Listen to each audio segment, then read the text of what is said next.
দেখো এই ধরনের ড্রয়িং কিভাবে করতে হয় আমি তোমাদের কাছে ড্রয়িং করে দেখাচ্ছি। প্রথমে এভাবে একটা টান দিয়ে উপর দিকে উঠিয়ে নেবে, এটাকে সেম এইভাবে নামিয়ে দেবে, সেম নিচের দিকে এইভাবে টেনে নেবে,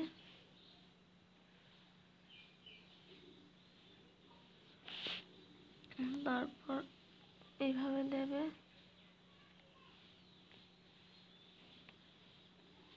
এভাবে রাউন্ড করে নেবে, দাঁত এঁকে নেবে,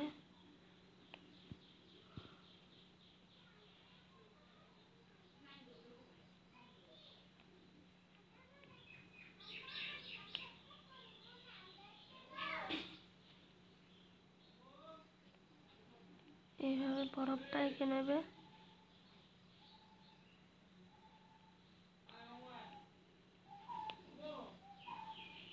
এভাবে জিভটা এঁকে নেবে। এবার এটাকে আমি কালার করছি।